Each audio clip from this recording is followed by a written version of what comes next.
Ya, halo, selamat datang di Cara Terunik Channel. Kembali lagi berjumpa. Di video kali ini kita akan membahas mengenai hak atas kekayaan intelektual atau disingkat haki ya.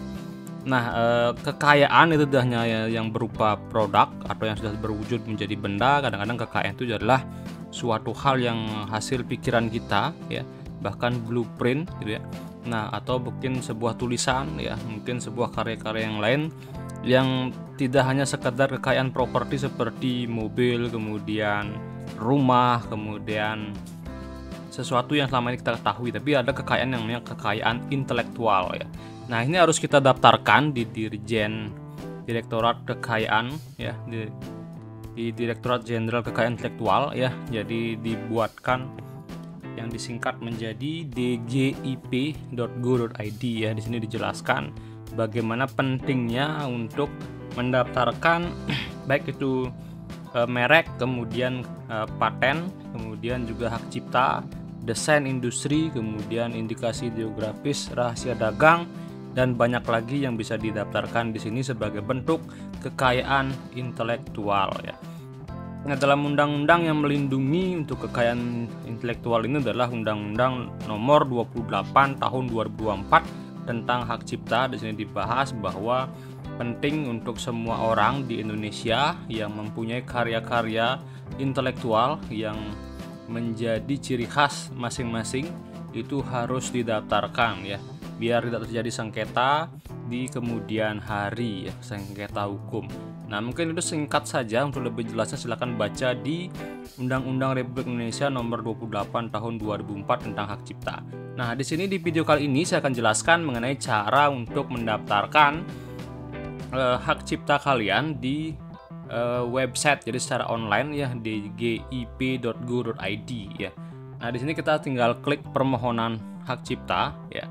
Kemudian, nah di sini ya muncul web seperti ini. Jadi kita nggak boleh ngakses kalau nggak punya belum daftar secara online ya. Makanya harus diklik daftar dulu ya. Kita klik saja login, kemudian nanti di sini ada pilihan create your account. Jadi silakan buat dulu account Anda ya. Jadi biar tidak menyalahi ya. Baik, buat dulu account Anda ya. Jadi biar tidak menyalahi. Jadi biar bisa mengakses webnya itu, jadi kita harus punya akun terlebih dahulu. Nah, pendaftaran user hak cipta. Yang pertama kita harus daftarkan, kita harus punya email, kemudian kita harus punya password yang spesifik yang hanya kalian yang tahu ya, dan mudah dihafal tentunya, jangan sampai lupa. Kemudian nama lengkap kalian, kemudian nomor KTP. Jadi yang perlu disiapkan adalah KTP ya. Kemudian tanggal lahir sesuai KTP, alamat sesuai KTP, kota sesuai KTP, kode pos, provinsi, kemudian kewarganegaraan, jenis permohonan ya. Jadi di sini bisa diisi ya. Ini permohonan apakah kalian sebagai lembaga, apakah kalian sebagai UMKM atau perorangan ya, silahkan diisi ya. Jadi kalau alangkah baiknya kalau kalian memang punya izin usaha daftarkan aja untuk permohonan UMKM ya, karena jauh lebih murah biayanya ketimbang perorangan. Nah, setelah punya akun, jadi setelah kita isi jenis kelamin, kemudian nomor HP yang masih aktif yang bisa dihubungi, kemudian centang saya bukan robot, kemudian klik daftar.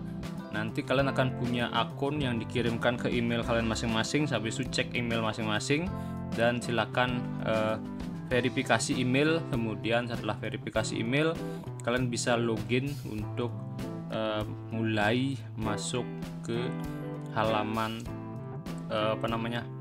pembuatan hak cipta ya. Kalau sudah punya akun ya, jadi tinggal isi username ya. Jadi di sini tinggal isi username, biasanya alamat email, kemudian password, kemudian klik login ya. Tapi kalau misalnya kalian lupa password, bisa klik forgot password ya, forgot password. Jadi bisa klik ini, nanti akan dikirimkan kembali link ke email Anda ya. Kalau sudah punya dan masih ingat password dan username adalah email Anda, tinggal klik login ya. Nah, ini tampilan di awal ya. Jadi para pengguna aplikasi Hak Cipta diimbau untuk melakukan pembaharuan nomor data KTP ya, pada profil Anda. Pembaharuan data nomor KTP ini diperlukan agar dapat menyelesaikan proses permohonan pencarian karya ciptaan Anda. Bagi Anda yang telah mengisi data nomor KTP dengan data yang sudah benar, dapat mengabaikan informasi ini. Nah, ini kan yang sebelumnya itu kita nggak dimintai nomor KTP ya. Nah, sekarang ketika daftar sudah langsung dimintai nomor KTP. Makanya disuruh memperbaharui di nomor KTP kita. Nah, cara pertama adalah kita menuju di Hak Cipta ya, kemudian klik permohonan baru ya. Nah, di sini ada dua surat yang harus diisi, yaitu surat pernyataan hak cipta sama surat pengalihan hak. Jadi surat pengalihan hak, kalau misalnya kita menciptakan suatu barang, suatu kekayaan intelektual itu, kita akan alihkan ke suatu institusi misalnya atau ke orang lain. Nah, itu harus mengisi surat pengalihan hak ya. Tapi kalau memang kita yang menciptakan dan kita yang memegang hak cipta tersebut, nggak usah kita isi surat pengalihan hak. Nah, ini tinggal di download ya, surat pernyataan pengalihan hak. Jadi seperti apa tampilannya mungkin biar teman-teman tahu ya. Nah, ini di surat pernyataan itu diisi sesuai dengan berapa jumlah orang pemegang hak cipta ya. Boleh kalau lebih dari satu orang sangat boleh, mau 10 orang, mau 20 orang, mau 30 orang, mau 100 orang boleh ya. Jadi tidak dibatasi jumlah orang, jadi minimal satu orang. Kan nggak mungkin hak cipta tidak ada yang memegang ciptanya siapa gitu, atau siapa yang menciptakan, kan nggak mungkin ya. Minimal satu orang ya.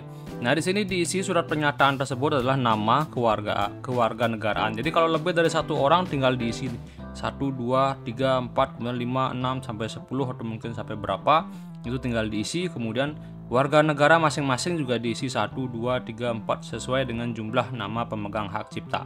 Kemudian alamat juga diisi, alamatnya 1, 2, 3, 4, 5.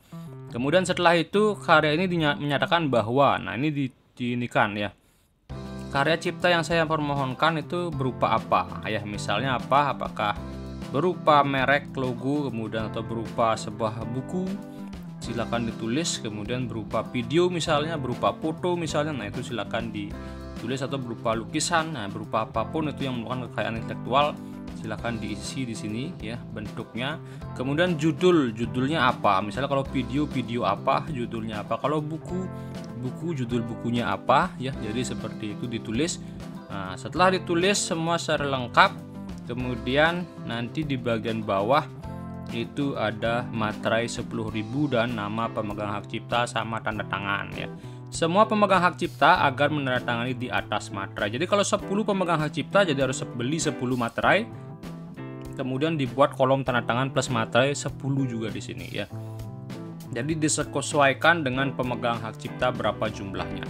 Jangan lupa di sini ada tanggal pemohonan, tanggal berapa kalian memohonkan untuk menerbitkan hak cipta ini. Tanggal, kemudian tempat, misalnya di mana, di kota kalian, di desa kalian, misalnya Singaraja atau Bali gitu kan. Nah, ini kemudian di tanggal dan bulan, kemudian tahun ya. Baru ini diisi siapa pemegang hak cipta. Kemudian masalah urutan nama itu nggak masalah, yang penting itu kesepakatan kalian saja. Kalau lebih dari 3 atau 2 orang ya, jadi misalnya ada 3 orang atau 5 orang, nomor 1 siapa silakan. Karena yang muncul biasanya ketika lebih dari 3 orang adalah misalnya Budi dan Agus, lebih dari 3 orang, kemudian sama Koko gitu misalnya. Jadi yang tertulis adalah Budi, Agus, dan kawan-kawan atau disingkat DKK. Jadi jangan nanti itu menjadi perdebatan, karena itu semua akan tertulis juga di lampiran setelah bagian awal hak cipta. Semua tertulis, semua lengkap, nama kemudian sama alamat juga lengkap. Jadi jangan khawatir ya masalah urutan itu tidak tergantung kesepakatan kalian saja ya. Kalau sudah semua ini terpenuhi ya, semua sudah diisi dengan penuh, ada materai tempel, kemudian ditandatangan basah. Nah, kalian scan ya, jadikan PDF ya. Jadi jadikan PDF. Ini yang disiapkan, kemudian siapkan juga KTP masing-masing ya, KTP masing-masing dari yang pemegang hak cipta, kemudian juga bentuk produknya apa atau bentuk kekayaannya apa. Kalau video, siapkan video. Cuma video itu dibatasi hanya 20 Mbps. Kalau nggak lebih dari 20 Mbps mungkin disimpan di Google Drive, nanti linknya aja akan di-upload di sini ya. Nah seperti itu, atau buku ya, buku jadi di covernya harus disiapkan juga. Baik, kita kembali ke website. Jadi kalau sudah selesai surat pernyataan tinggal di scan ya. Nah kalau sudah selesai ini ya, dan kalau misalnya sudah ada pengalihan ya, jadi satu saja surat pernyataan. Tapi kalau ada pengalihan kita harus download yang surat pengalihan ya, surat pengalihan hak. Nah ini agak lebih ini ya, tapi ini sih biasanya ketika kita menciptakan suatu lagu atau apa itu kita kasih ke orang lain, nah, atau ke institusi, biasanya ke lembaga tempat kita bekerja gitu misalnya. Nah ini ada surat pengalihan haknya. Jadi yang pertama di bawah ini adalah pihak 1 selaku pencipta, kemudian pihak 2 sebagai pemegang hak cipta berupa apa gitu. Ini tinggal ditulis ya siapa penciptanya, kemudian diberikan ke siapa sebagai pemegang hak yang pihak kedua. Jadi kalau pemegang haknya pencipta lebih dari 1, di sini lebih diisi ya, 1 nama alamat, 2 nama alamat, jadi seperti itu. Kalau misalnya dialihkan ke lebih dari 1 juga sama, nama alamat, 2 nama alamat, kemudian baru nanti di bawah ya. Demikian surat pengalihan hak ini. Ini juga dijelaskan berupa apa ya, dan judulnya apa perlu didaftarkan dengan, jadi kemudian ini diisi tempat, kemudian tanggal, bulan, tahun ya, kemudian pemegang hak cipta sama pencipta itu ada materai 10.000. Nah materai 10.000 kayaknya cukup di penciptanya saja salah satunya ya. Baik, itu untuk surat pengalihan hak cipta kalau memang pencipta ini mengalihkan kepada orang lain atau ke institusi terkait dengan ciptaannya ya. Kalau sudah semua ini di-scan juga nanti akan di-upload kalau sudah ya. Nah, kalau sudah kita kembali menuju ke laptop ya. Jadi ke sini ya, ke web DG hak cipta DGIP. Nanti linknya ini kita akan kirim, ditaruh di deskripsi YouTube ya. Baik, ini jenis permohonan diisi. Jadi jenis permohonannya misalnya, nah ini ya saya akan jelaskan beda harganya kalau UMKM sama umum. Misalnya kita umum, jadi kita bukan institusi, kita bukan UMKM, karena ada syarat kalau kita institusi kita harus melampirkan badan hukumnya ya. Jadi kalau UMKM mungkin SIUP atau NIB itu bisa dilampirkan, diupload nanti di web ini. Kalau umum nggak ada ngupload apa-apa, yang penting KTP saja ya. Nah kita cek coba ya, misalnya jenis ciptaan apa, karya tulis gitu ya. Nah ini subciptaannya adalah misalnya buku gitu ya. Nah jadi kalau perorangan itu bayar 400.000. Nah coba kita kalau UMKM atau lembaga pendidikan, lembaga litbang pemerintah, bayar cuma 200.000. Jadi lebih murah ketika kita adalah sebuah lembaga pendidikan, kita daftarkan melalui lembaga pendidikan atau UMKM, kita punya izin. Nah itu bisa jauh lebih murah ketimbang kita daftarkan sendiri secara mandiri, bukan sebuah lembaga ya, lembaga pendidikan atau UMKM ya. Jadi jauh lebih mahal ya. Gitu contoh misalnya karya seni mungkin berupa brosur juga adalah karya seni, itu kalau UMKM 200, kalau umum 400. Nah jadi 2 kali lebih mahal kalau daftar sebagai perorangan ya. Jadi kalau kalian misalnya dari kampus, tugas dari kampus, mending kampusnya aja didaftarkan ya. Jadi ditulis di sini adalah UMKM atau lembaga pendidikan. Nah kalau buku, karya tulis silakan buku. Kalau misalnya video berarti karya audio visual ya, misalnya di sini dipilih apakah film cerita, iklan, kartun, karya rekaman video, jadi seperti itu. Kalau kita ngerekam ya pasti rekaman video. Kalau kita seorang YouTuber, kita ngerekam buat video, yaitu adalah karya rekaman video. Kemudian karya siaran media radio ya, siaran video.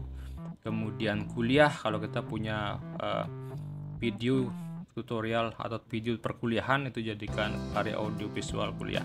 Kemudian karya fotografi ya, itu ada jenisnya adalah potret ya. Jadi seorang fotografer misalnya dia memotret dan ingin didaftarkan haki, nah itu bisa ya. Kemudian ada karya drama dan koreografi ya. Ini juga banyak sekali pilihannya ya. Drama musikal, drama pertunjukan, ketoprak ya. Kemudian komedi, koreografi, lenong, lundruk ya, opera. Jadi banyak sekali ya, pewayangan, seni akrobat, pertunjukan, sirkus, sulap, dan tari juga adalah bisa didapatkan.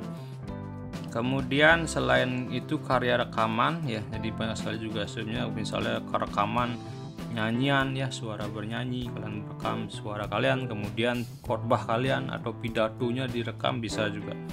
Kemudian karya-karya lainnya ya. Jadi karya-karya lainnya misalnya ciptaan data ya, kompilasi ciptaan data, permainan video, program komputer. Nah, itu yang tidak masuk list itu, yang lainnya ini subkategorinya ya. Atau basis data ya, ini biasanya sih para programmer ya kalau dia ini kan basis data. Nah, itu bisa semuanya didaftarkan menjadi hak atas kekayaan intelektual ya. Nah, kemudian kalau sudah dipilih misalnya ini nominal sudah langsung ada ya, tidak ada biaya apapun, sesuai tertera dan sangat transparan ya, untuk pendaftaran. Kemudian nanti isi judul. Nah, ini saya contohkan satu misalnya karya buku misalnya ya, jadi karya tulis. Kemudian misalnya buku. Nah, silakan di sini masukkan judulnya, bukunya apa ya. Apakah mau novel, mau buku referensi, mau buku apapun, yang penting berwujud menjadi buku ya.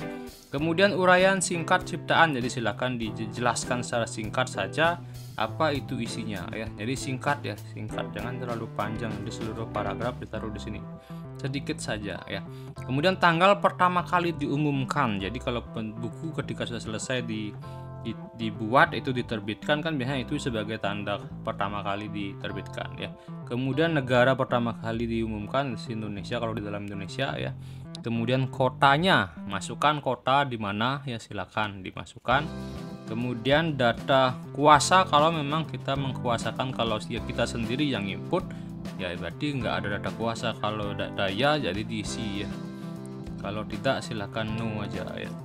Nah, kemudian klik daftar pencipta ya, siapa saja menciptakan, ditulis di sini ya, apakah badan hukum, kalau tidak isi tidak ya, kalau ya apakah tidak badan hukum ya, jadi tidak ya. Kalau badan hukum yang menciptakan klik ya, jadi klik tidak kalau perorangan, jadi kita klik selanjutnya. Kemudian masukkan nama pencipta siapa, emailnya, kemudian masukkan nomor telepon, kemudian kewarganegaraan, kemudian klik selanjutnya ya. Jadi ini diisi semua ya, contoh aja ini ya. Nanti akan disuruh lebih detail mencantumkan alamat, kode pos ya, kemudian apakah penjam merupakan data pemegang hak cipta. Nah, ini ya. Jadi tinggal silakan diisi. Kalau sudah semua lengkap klik tambah ya. Nanti otomatis di sini akan muncul nama, kemudian nama, nomor telepon, nama lengkap, sama data alamat ya. Kemudian data pemegang hak cipta karena sama, biasanya di sini akan juga sama, nama di sini dengan data pemegang hak cipta adalah sama. Kalau misalnya ada surat pengalihan ya, ini otomatis akan kita tulis siapa yang dialihkan sebagai data pemegang hak cipta ya. Ini akan berbeda kalau kita memang menandatangani surat pengalihan hak cipta. Jadi pencipta mengalihkan ciptaannya kepada orang lain. Nah, itu ini diisi data pemegang hak cipta. Ya, jadi ini berbeda isinya kalau ada peralihan hak cipta. Kalau sama, ini sama isinya semua ya. Kemudian ini lampiran-lampiran yang harus diisi ya. Yang pertama adalah scan KTP ya. Jadi scan KTP pencipta. Jadi kalau ada 10 orang berarti semua dimasukkan sini. Kemudian dalam bentuk PDF ya. Surat pernyataan juga dalam bentuk PDF, kemudian contoh ciptaan. Nah, ini ada kriterianya ya. Jadi kalau program ini semua lengkap di sini ya. Jadi lagu ya, ini maksimal kalau lagu, video itu sekitar 20 Mbps, sama juga suara dan yang lain-lain itu sama ya. Itu ada batasan ya. Nah, itu ini karena ada centang merah ya, bintang merah ini berarti harus diisi contohnya. Jadi kalau misalnya videonya lebih dari 20 Mbps ya, jadi yang dicantumkan di sini mungkin ini kan harus foto ya, minimal foto. Jadi misalnya, atau mungkin cuplikan video 20 Mbps, 20 megabyte saja. Kemudian nanti kalau lebih detail, lebih panjang, diisi di linknya saja ya. Jadi secara singkat diisi di sini. Kemudian kalau video panjang ya, jadi misalnya video 1 jam kan paling 1 giga 2 giga videonya, jadi mungkin cuplikan sedikit saja di sini ya, mungkin 2 menit itu di sini kan, sehingga bisa cuma 20 megabyte. Jadi kalau lebih dari 20 megabyte cuplikannya di sini di-upload, kemudian nanti lebih lengkap di URL-nya ya, jadi di link Google Drive. Kemudian bukti pengalihan hak cipta, kalau memang ada bukti pengalihan hak cipta. Surat keterangan UMKM, jadi kalau kalian mengatakan bahwa kalian adalah mendaftarkan melalui UMKM, silakan masukkan bisa SIUP ya, SIUP, kemudian bisa NIB-nya, atau bisa juga akte pendirian ya, untuk kalau misalnya ada akte pendirian. Kemudian ini juga ya, ini surat keterangan mereka. Kalau misalnya kalian belum punya, bisa di kantor desa minta surat keterangan UMKM ya. Kalau bisa secara resmi, akte pendirian badan hukum boleh. Kemudian boleh cantumkan NPWP, boleh tidak karena nggak ada centang merah. Nah, kalau sudah semua terisi ya, semua terisi, surat pernyataan juga sudah terisi, tinggal klik ajukan permohonan, kemudian ada kode billing pembayaran untuk membayar sejumlah sesuai dengan tertera di sini ya. Nah, jadi setelah semua masuk di sana, setelah diajukan, kalian bayar, baru akan otomatis tinggal menunggu bahwa hak cipta kalian disetujui atau tidak. Ini nggak akan menunggu lama, paling lama 2 hari, 1 hari ya, biasanya kurang dari itu ya. Kalau di jam kerja bisa lebih cepat ya, jadi seperti itu. Jadi kalau nggak ada hal-hal yang lain mungkin yang berkaitan permasalahan, atau memang ciptaan kita benar-benar unik, nggak ada yang sama dengan yang lain, maka cepat di ACC untuk ciptaan kita ya. Nah, jadi kalau sudah semua ini akan masuk ke sini linknya ya. Ini akan masuk di sini list dari nomor permohonan kita masuk di sini ya. Masuk list daftar ciptaan kita yang sudah kita pernah ajukan. Jadi akan terbit seperti ini ya. Nah, baik, mungkin itu saja tutorial cara untuk mendaftarkan hak cipta di Direktorat Jenderal Kekayaan Intelektual ya. Jadi semoga bermanfaat. Jangan lupa like, komen, kemudian share ya. Silahkan tanya-tanya di kolom komentar. Kemudian share video ini sebanyak-banyaknya untuk mempermudah orang yang pengen tahu gimana caranya daftar hak cipta. Jadi daftar hak cipta itu sangat penting ya. Jadi itu juga adalah kekayaan kita, jadi bisa didaftarkan dan cukup murah biayanya ya. Daripada nanti misalnya kita kalau berkaitan dengan industri, kemudian berkaitan dengan bisnis kita nggak pernah daftarkan ciptaan kita, tiba-tiba sudah besar baru diklaim oleh orang lain, kita rugi ya. Karena apapun yang kita hasilkan, hasil buah pikiran kita, hasil karya kita, itu adalah jerih payah kita yang harus kita segera daftarkan sebagai bukti kekayaan kita juga. Baik, sekian dari saya ucapkan terima kasih, semoga video ini bermanfaat. Sampai berjumpa lagi di video selanjutnya.